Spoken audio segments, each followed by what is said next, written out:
Microwave ওভেনে রান্না করা বা গরম করা খাবার কি অনিরাপদ? মাইক্রোওয়েভ কি খাবারের সব পুষ্টি গুণাগুণ নষ্ট করে দেয়?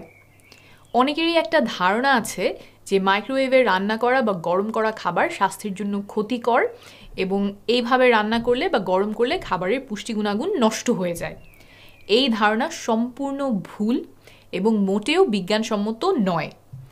অন্যান্য রান্না করার পদ্ধতির মতোই মাইক্রোওয়েভে রান্না করা নিরাপদ এবং কিছু ক্ষেত্রে মাইক্রোওয়েভে রান্না করলে খাবারের পুষ্টি গুণাগুণ বরং বেশি অটুট থাকে। এই পুরো ব্যাপারটা পরিষ্কার করে বুঝিয়ে বলবো, আর ক্যাপশনে রেফারেন্স দিয়ে দিব WHO, FDA এবং হার্ভার্ডের মতো বিশ্বস্ত প্রতিষ্ঠানগুলো থেকে। প্রথমেই আসি কেন বললাম যে মাইক্রোওয়েভে রান্না করলে কিছু খাবারের পুষ্টি গুণাগুণ বেশি অটুট থাকতে পারে। আমরা সাধারণত কোনো খাবার রান্না করতে হলে তাপ দিয়ে রান্না করি, সেটা গ্যাসের চুলার রান্না হোক, লাকড়ির চুলার রান্না হোক, মাইক্রোওয়েভ ওভেন বা অন্য ধরনের ওভেনের রান্নাই হোক। যখন আমরা একটা খাবারে তাপ দিয়ে রান্না করছি তখন সেই খাবারের পুষ্টি গুণাগুণ কিছুটা কমে যায়, কিছু পুষ্টি উপাদান নষ্ট হয়। যত বেশি সময় ধরে সেই খাবারটা তাপে থাকে তত বেশি করে পুষ্টি উপাদান নষ্ট হতে থাকে।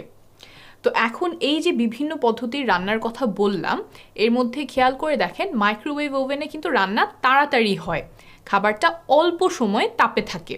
তাই কিছু ক্ষেত্রে মাইক্রোওয়েভ ওভেনে রান্না করলে খাবারের পুষ্টি উপাদান বেশি অটুট থাকে। কিছু খাবার আছে যেগুলো আমরা তাপ ছাড়া রান্না ছাড়া খেতে পারি, কিন্তু বেশিরভাগ খাবারই আমাদেরকে তাপ দিয়ে রান্না করে খেতে হয়। না হলে কাঁচা খাবারের যেসব জীবাণু আছে, মাইক্রোব আছে, সেগুলো আমাদের শরীরে ঢুকে নানা রকম স্বাস্থ্য সমস্যার সৃষ্টি করতে পারে, ডায়রিয়া হতে পারে, বমি হতে পারে। তো এই যে তাপ দিয়ে রান্না করার ক্ষেত্রে অন্যান্য পদ্ধতির মধ্যে মাইক্রোওয়েভে যেহেতু কম সময় লাগে, সেই জন্য কিছু ক্ষেত্রে খাবারের পুষ্টি উপাদান বেশি অটুট রাখে। আচ্ছা, পুষ্টি উপাদান না হয় বুঝলাম, মাইক্রোওয়েভে রান্না করা খাবার কি আমার শরীরের জন্য ক্ষতিকর? এই খাবারে কি রেডিয়েশন থাকে, রে থাকে, যেটা আমি যখন খাবো তখন আমার শরীরে মারাত্মক স্বাস্থ্য ঝুঁকির সৃষ্টি করবে? এইটা বোঝার জন্য মাইক্রোওয়েভ কি সেটা বোঝা জরুরি। মাইক্রোওয়েভ হলো এক ধরনের ইলেকট্রোম্যাগনেটিক রেডিয়েশন। আমরা যে আলো দেখতে পাই সেটাও এক ধরনের ইলেকট্রোম্যাগনেটিক রেডিয়েশন।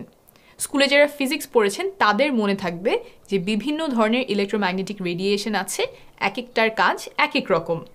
মাইক্রোওয়েভ কি করে? পানি বা এমন মলিকিউল যেটাতে পজিটিভ এবং নেগেটিভ দুটো চার্জই আছে সেগুলোর মধ্যে কম্পন সৃষ্টি করে। এই কম্পনের ফলে তাপ উৎপন্ন হয় এবং সেটা দিয়েই রান্না হয়। যেসব খাবারে পানি বেশি থাকে দেখবেন মাইক্রোওয়েভে সেগুলো খুব তাড়াতাড়ি রান্না হয়ে যায়, যেমন সবজি। মাইক্রোওয়েভের ক্ষেত্রে আরেকটা গুরুত্বপূর্ণ বিষয় হলো এটা নন আয়নাইজিং রেডিয়েশন। এটা কেন গুরুত্বপূর্ণ একদম সহজ করে বুঝিয়ে বলবো।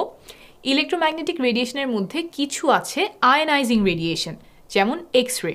এগুলোর শক্তি অনেক বেশি থাকে, দেখা যায় একটা পরমাণু থেকে ইলেকট্রন সরিয়ে ফেলতে পারে, অনুপরমাণুকে বদলে দিতে পারে, একটা কোষে ড্যামেজ করতে পারে। এই জন্য আমরা কোনো রোগীকে এক্স রে বা সিটি স্ক্যান করতে বললে খুব সাবধানতার সাথে বিবেচনা করি যে তাদের এই এক্স রে বা সিটি স্ক্যানের ফলে যে ক্ষতির সম্ভাবনা আছে তার চেয়ে উপকারের সম্ভাবনা বেশি কিনা। কিন্তু মাইক্রোওয়েভ যেহেতু আয়নাইজিং রেডিয়েশন নয়, তাই তার ক্ষেত্রে এই আলোচনার কোনো অবকাশই নেই। অর্থাৎ মাইক্রোওয়েভ থেকে খাবার বের করার পরে সেটাতে রেডিয়েশন আছে, সেটা আমার শরীরে গেলে ক্ষতি করবে, স্বাস্থ্য ঝুঁকি আছে, এই আলোচনাগুলো সম্পূর্ণ অবান্তর। তাহলে মোট কথা হলো অন্যান্য রান্না পদ্ধতির মতো মাইক্রোওয়েভ ওভেনও একটা নিরাপদ রান্নার পদ্ধতি এবং কিছু ক্ষেত্রে খাবারের পুষ্টি গুণাগুণ এতে বেশি অটুট থাকে। তবে মাইক্রোওয়েভ ওভেন ব্যবহার করার জন্য অবশ্যই নিয়মাবলী মেনে চলবেন। যেসব পাত্রে মাইক্রোওয়েভ ওভেনে খাবার রান্না করা যায় বা গরম করা যায় সেসব পাত্র ব্যবহার করবেন। অনেকে অনেক সময় প্লাস্টিকের পাত্র ব্যবহার করেন, এটা থেকে খুব সাবধান থাকতে হবে, কারণ প্লাস্টিকে অনেক সময় এমন কিছু কেমিক্যাল ব্যবহার করা হয় যেটা প্লাস্টিকটাকে নরম করে কিন্তু আমাদের স্বাস্থ্যের জন্য ক্ষতিকর। মাইক্রোওয়েভের তাপে সেই প্লাস্টিকটা কিন্তু খাবারের মধ্যে আসতে পারে। তাই এই সব ব্যবহার না করে যেসব পাত্র মাইক্রোওয়েভে ব্যবহার করার জন্য উপযোগী সেগুলো ব্যবহার করবেন। নিরাপদে থাকবেন, সুস্থ থাকবেন।